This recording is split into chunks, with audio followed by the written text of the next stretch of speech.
নমস্কার বন্ধুরা, আপনারা শুনছেন সৌরভ মুখার্জি রচিত চন্দ্রলেখা নিহত। গল্প পাঠে আমি অর্ঘ্য ঘোষাল। এর পরের দিনের ঘটনা তাজপুরে। আজ খুব ভালো মাছ পেয়েছি স্যার, আগে কিছু খেয়ে নিন, তারপরে কাজের কথায় আসা যাবে এখন। এই বলে তাজপুরের নিউ সি ভিউ হোটেলের ম্যানেজার দশাননবাবু বিকাশ আর অগস্ত্যকে একরকম জোর করে লাঞ্চে বসিয়ে দিয়েছিলেন। খাওয়া শেষ করে হাত ধুয়ে একটা আড়মোড়া ভেঙে অগস্ত্য একটা সিগারেট ধরালো। বাইরে অনেক দূর পর্যন্ত বালির চর, সমুদ্রের ঢেউ মৃদু শব্দে আছড়ে পড়ছে। অনেক দূরে তালগাছের সারি শেষ দুপুরে ঠান্ডা হাওয়ায় মাথা তোলাচ্ছে। বেশ কয়েকটা নৌকা চোখে পড়ছে। দীঘা থেকে নৌকা করে আসা টুরিস্টরা এদিকে ওদিকে ছড়িয়ে ছিটিয়ে ঘুরে বেড়াচ্ছে। একসময় অগস্ত্য ছবি আঁকার শখ ছিল। অনেক বছর আগে এরকম সুন্দর একটা দুপুরে এই মনোরম পরিবেশে সে হয়তো ক্যানভাসে রং তুলি বোলাতে ব্যস্ত হয়ে পড়ত। এখন রং বলতে চোখের সামনে ভেসে ওঠে রক্তের কালচে লাল।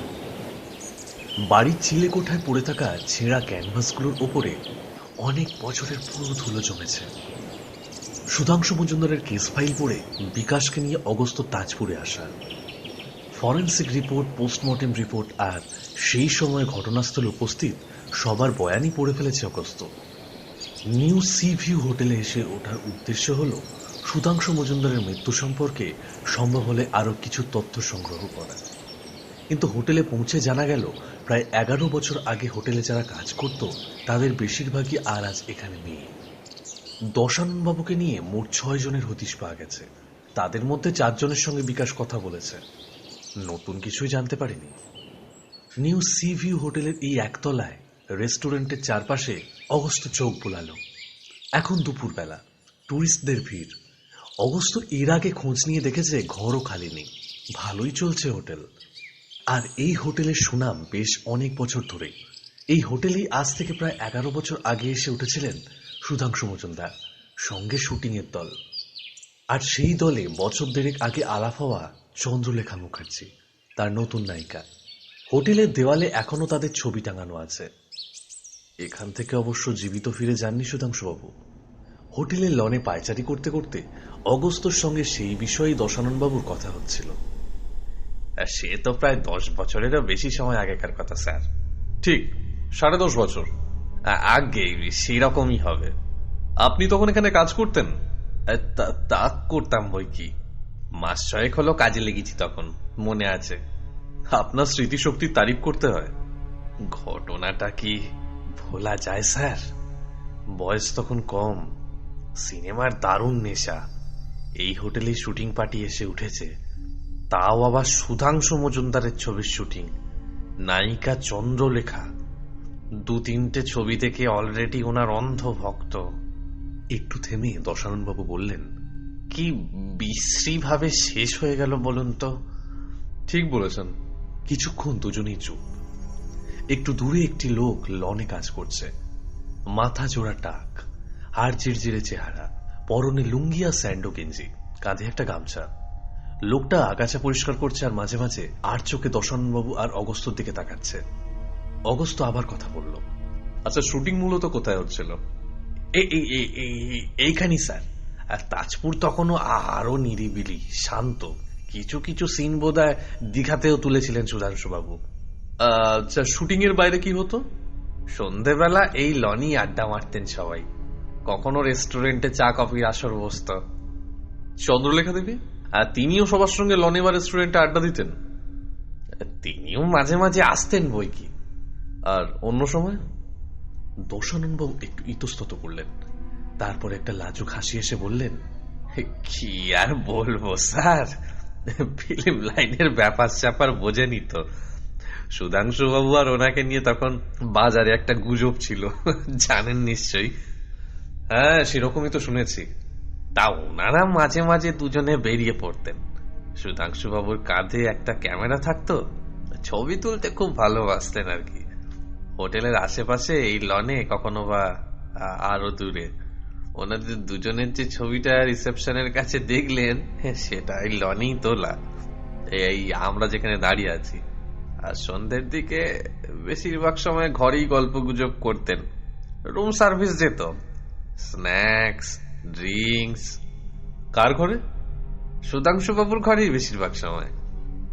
অগস্ত্য আর চোখে দেখল টাক মাথা লোকটা ওদের পেছন পেছন আরো কিছুটা এগিয়ে এসছে। দূরত্বের আন্দাজে অগস্ত্য বুঝতে পারল তাদের কথাবার্তা নিশ্চয়ই লোকটার কানে পৌঁছচ্ছে। এমনও হতে পারে তাদের কথা শোনার জন্যই হয়তো লোকটা তাদের অনুসরণ করছে। সে দশাননবাবুকে জিজ্ঞাসা করল, আচ্ছা, দুর্ঘটনাটা যেদিন ঘটে সেদিনও কি সন্ধ্যাবেলা ওনারা একসাথেই ছিলেন? সেদিনের কথা পরিষ্কার মনে আছে স্যার। ওনারা একসঙ্গে সুধাংশুবাবুর ঘরে ছিলেন। সন্ধ্যে থেকে প্রচুর ড্রিঙ্ক করছিলেন, বারবার রুম সার্ভিস যাচ্ছিল। 10টা নাগাদ ডিনার গেল।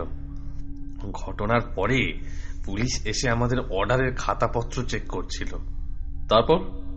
তারপরে সেদিন রাতের কথা তো কিছুই জানি না স্যার। ভোরের দিকে চন্দ্রলেখা এসে জানালেন যে সুধাংশু বাবুকে আর কোথাও খুঁজে পাওয়া যাচ্ছে না। আমরা তখনই পুলিশে খবর দিলাম।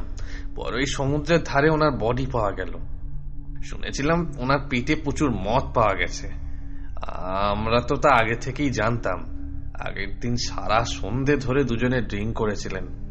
রাতের বেলা উনি নেশার ঘরে সমুদ্রে গিয়েছিলেন, ডুবে গেলেন। ইউনিটের লোকজন বলল উনি খামখেয়ালি স্বভাবের মানুষ, মাঝে মধ্যেই নাকি রাতে বিচে বসে ড্রিঙ্ক করতেন। ওই রকম প্রতিভাধর একজন পরিচালক। ভাবলে এখনো মনটা খারাপ লাগে স্যার। আচ্ছা, এই ঘটনার পরে আর কতদিন শুটিং পার্টি ছিল এখানে? তা 2-3 দিন হবে স্যার। কাজকর্ম আর বিশেষ কিছুই হলো না। সকলেই মন মরা হয়ে রইলেন, বিশেষ করে চন্দ্রলেখা দেবী। তারপরে পুলিশের জেরা টেরা মিটে গেলে ওনারা চলে গেলেন। খবরের কাগজের লোকজনের যাতায়াত একসময় কমে গেল। অগস্ত্য শুকনো হেসে বলল, সুধাংশুবাবু আর চন্দ্রলেখা দেবীর ছবিটা আপনাদের হোটেলের দেওয়ালে রয়ে গেল। সম্ভবত একসঙ্গে এটাই ওনাদের শেষ ছবি। দুজনে হোটেলের দিকে ফিরল। ঘাড় ঘুরিয়ে অগস্ত্য দেখল টাক মাথা লোকটা তাদের দিকে এগিয়ে আসছে। অগস্ত্যর সঙ্গে চোখাচোখি হতে লোকটা হাতের কাছ ফেলে উঠে দাঁড়ালো, যেন কিছু বলতে চায়। তারপরে দশাননবাবুর দিকে তাকিয়ে কি মনে করে সে যেন আবার বসে পড়ল, কাজে মন দিল। অগস্ত্য দশাননবাবুকে জিজ্ঞাসা করল, আচ্ছা দশাননবাবু, ওই লোকটিকে যে লনে বসে কাজ করছে?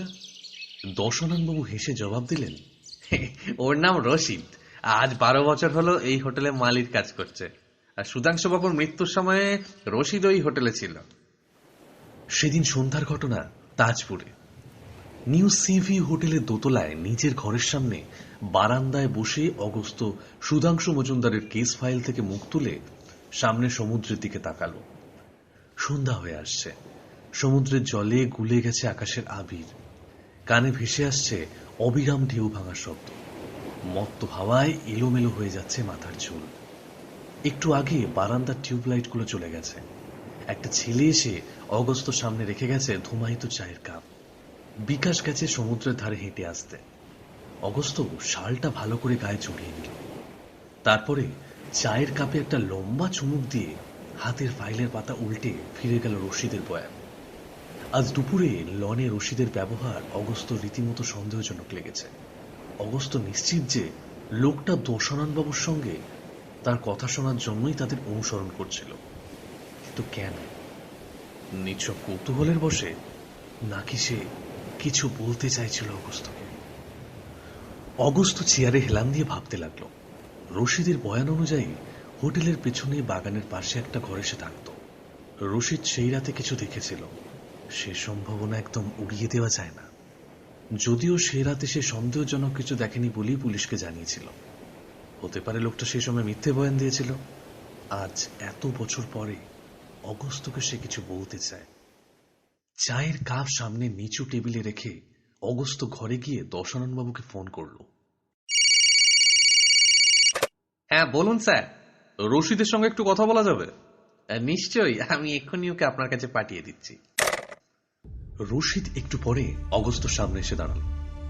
অগস্ত্য ইশারায় তাকে সামনের চেয়ারটায় বসতে বললে সে ইতস্তত করে চেয়ারের কানায় গিয়ে বসল।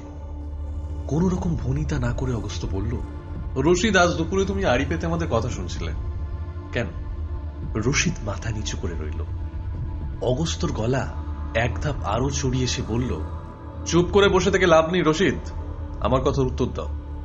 রশিদ মৃদু স্বরে বলল, স্যার আপনাদের কথাবার্তা কানে আসছিল, মনে হলো আপনাকে কয়েকটা কথা বলি, কিন্তু ম্যানেজার বাবুর সামনে বলতে চাইনি। অগস্ত সন্দেহ ঠিক। রশিদ, 11 বছর আগে পুলিশের কাছে তুমি মিথ্যে বয়ান দিয়েছিলে, আমি সেটা বুঝতে পেরেছি। কি বলতে চাও আগে বলো, কথাটা আমার কাছেই থাকবে। রশিদকে আশ্বস্ত করলো অগস্ত। স্যার আজ 12 বছর হয়ে গেল এই হোটেলে কাজ করছি। হোটেলের পেছন দিকের বাগানের পাশে একটা ছোট্ট ঘরে আমি থাকি স্যার। আরো 2-1টা ছেলে আমার সঙ্গে থাকে, ওরাও এই হোটেলেই কাজ করে। যেদিন রাতে ওই সিনেমার বাবু হারিয়ে গেলেন, সেদিন আমি অনেক রাত অব্দি জেগেছিলাম স্যার। তখন আমার সঙ্গে হোটেলে একটা বয় থাকতো, নাম দিলীপ। সে তখন ঘুমিয়ে কাঁদা, কিন্তু কিন্তু আমার ঘুম আসছিল না স্যার। অগস্ত চোখ শুরু করে জিজ্ঞেস করলো, তুমি কি সেদিন রাতে কিছু দেখেছিলে? রশিদ তার শুকনো ঠোঁটের উপর জিভ বুলিয়ে নিয়ে বলল, হ্যাঁ স্যার। কি দেখেছিলে? তখন অনেক রাত স্যার, আমার ঘুম আসছিল না বলে বাইরের দিকে চেয়ে জানলাটার ধারে বসেছিলাম। হঠাৎ দেখি ওই বাবু আর ওই মেয়েটা, ওই যে সিনেমা করতো, বাবু চন্দ্রা চন্দ্রা বলে ডাকতেন, হোটেল থেকে বেরিয়ে সমুদ্রের পানে যাচ্ছে। সেই সময় হোটেলের পেছন দিকে পাহারা থাকতো না স্যার। ওই ঘটনাটার পর থেকেই ওখানে পাহারা বসানো হলো। তা যা বলছিলাম, বাবু অনেকটা মদ গিলেছেন মনে হলো, মেয়েটা হাত ধরে নিয়ে যাচ্ছিল। দুজনের খুব পিরিত ছিল স্যার। ভাবলাম রাতে ঘুরতে বেরিয়েছে।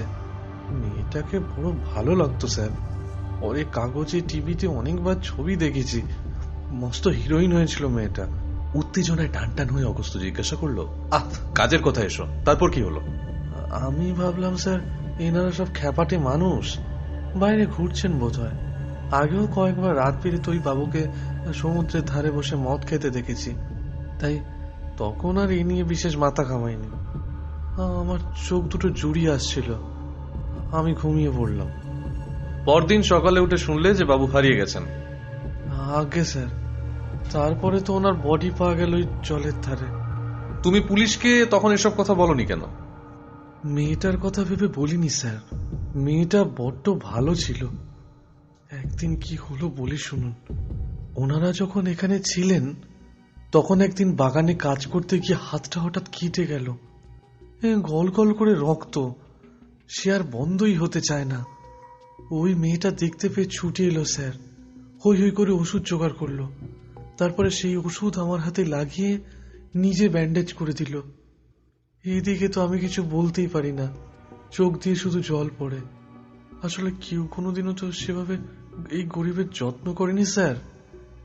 পরদিন সকালে বাগান থেকে একগোছা ফুল তুলে মেয়েটার সঙ্গে দেখা করতে গেলুম ওর ঘরে।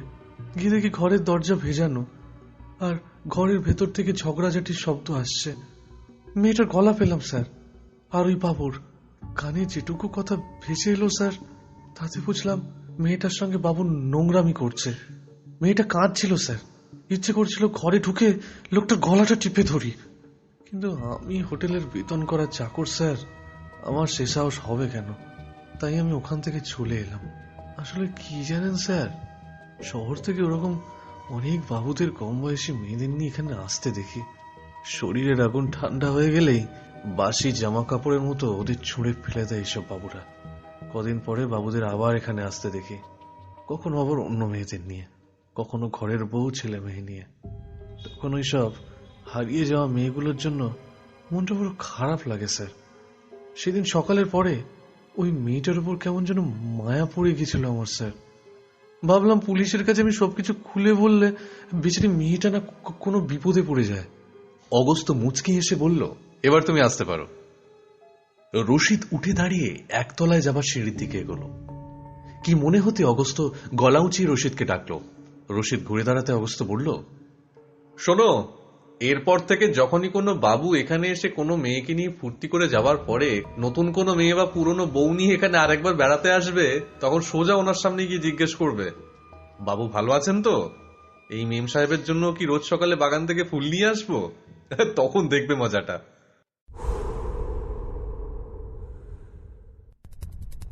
শুনছিলেন সৌরভ মুখার্জি রচিত চন্দ্রলেখা নিহত। গল্প পাঠে আমি অর্ক ঘোষাল। গল্পের পরবর্তী অংশ পেতে হলে সাবস্ক্রাইব করুন এই শোটিকে।